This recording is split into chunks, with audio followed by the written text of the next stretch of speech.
আসসালামু আলাইকুম প্রিয় শিক্ষার্থীরা, তোমাদের চতুর্থ শ্রেণী তোমাদের বাংলা বিষয়ের আজকে একটু সাজেশন নিয়ে তোমাদের আলোচনা করব।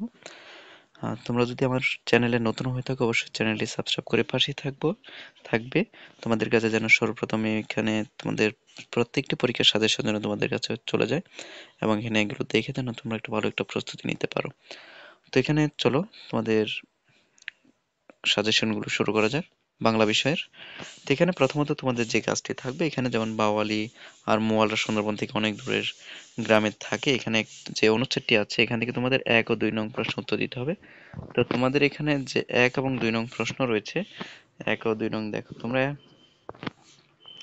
বিশেষ করে এখানে রয়েছে শব্দের অর্থগুলো, শব্দের অর্থ আর প্রশ্নের উত্তরগুলো দিতে হবে। এরপর রয়েছে এখানে প্রশ্ন উত্তরগুলো দিতে হবে। ৩ নম্বর রয়েছে এখানে তোমাদের আরেকটি অনুচ্ছেদ থাকবে, অনুচ্ছেদ থেকে তোমাদের এখানে শূন্যস্থান পূরণ করতে হবে। এখানে দেখো এখানে শব্দগুলো দেওয়া আছে, শব্দ থেকে তোমাদের শূন্যস্থান পূরণ করতে হবে। দেখো এই যে এখানে শূন্যস্থানটা একটু পূরণ করে নেবে এবং তোমাদের পরীক্ষা কিন্তু ১০০ মার্কের এবং ২ ঘন্টা কিন্তু ৩০ মিনিটে হবে। তোমরা একটু ভালো যদি দেখো, এখানে দেখো, এরপরে দেখো যে ৫ নম্বর রয়েছে তোমাদের ৫টি ক্রিয়াপদ চলিত রূপে, এগুলো করতে হবে, যেমন বাঁচিয়া, বেছে, ছড়াইয়া, ছেড়ে, ফিরিয়া, ফেরে, এগুলো। এরপর ৬ নম্বর আছে প্রশ্ন তৈরি করো, প্রশ্ন তৈরিগুলো এখানে অনুচ্ছেদটি পড়ে এখান থেকে প্রশ্ন তৈরি করতে হবে। ৭ নম্বর রয়েছে তোমাদের যুক্তবর্ণ, যুক্তবর্ণগুলো করে নিবে এখান থেকে। এখানে কিন্তু এগুলো তোমাদের বাক্য গঠন করতে হবে, এটা কিন্তু মাথায় রাখবে তোমরা, এগুলো থেকে বাক্য গঠন করতে হবে প্রত্যেকটি যুক্তবর্ণের।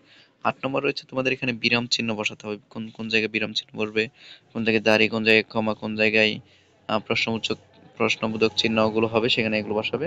৯ নম্বর রয়েছে তোমাদের এক কথায় প্রকাশ, এক কথায় প্রকাশগুলো একটু বেশি বেশি পড়বে, যেমন অনেকের মধ্যে অন্যতম, যার কোনো সীমা নেই, অসীম, রান্না করার ঘর, হ্যাঁ রান্নাঘর, এগুলো তোমরা একটু পড়ে নিবে। তারপর ১০ নম্বর রয়েছে তোমাদের বিপরীত শব্দগুলো একটু পড়বে। আমি এগুলো উত্তরগুলো শেষে দিয়ে দিব, অবশ্যই তোমরা একটু অপেক্ষা করবে। আবারও বলতেছি, যারা তোমরা আমাদের চ্যানেলে যদি নতুন হয়ে থাকো চ্যানেলটি সাবস্ক্রাইব করে পাশেই থাকো, যেন এরকম নতুন নতুন ভিডিওগুলো তোমাদের প্রত্যেকটা পরীক্ষার সাজেশনগুলো যেন তোমাদের কাছে চলে যায়, তোমরা একটা পরীক্ষার জন্য ভালো একটা প্রস্তুতি নিতে পারো, ভালো একটা রেজাল্ট করতে পারো। তারপরে দেখা যাচ্ছে ১১ নম্বর তোমাদের এখানে একটি দেওয়া আছে কবিতার অংশটুকু পরে ক, খ, গ প্রশ্নের উত্তর দিতে হবে। তো এখানে দেখো তোমাদের এখানে এখানে প্রশ্নগুলো দেওয়া আছে। এরপর ১২ নম্বর এখানে একটি ফর্ম দেওয়া আছে, ফর্মটা পূরণ করে নিবে।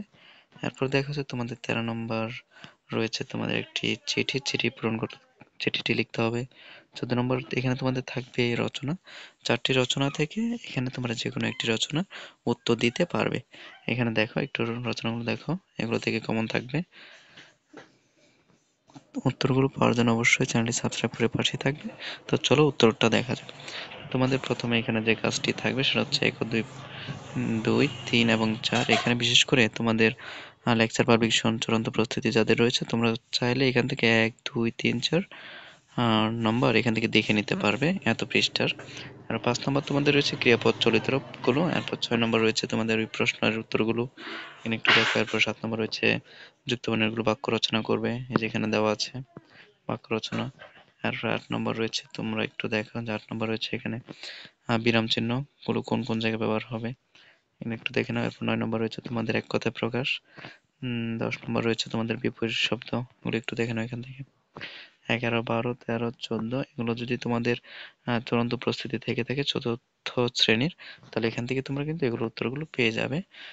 আশা করি তোমরা বুঝতে পেরেছো। তবে যদি তোমাদের বুঝতে অসুবিধা হয় তাহলে আমার সাথে যোগাযোগ করতে পারো বা কমেন্টে জানাতে পারো। লাইক কমেন্ট করতে কিন্তু ভুলবে না। চ্যানেলটি সাবস্ক্রাইব করে রেখো যেন তোমরা এরকম ভিডিওগুলো তোমাদের কাছে প্রথমে চলে যায়। ধন্যবাদ প্রিয় শিক্ষার্থীগুলো।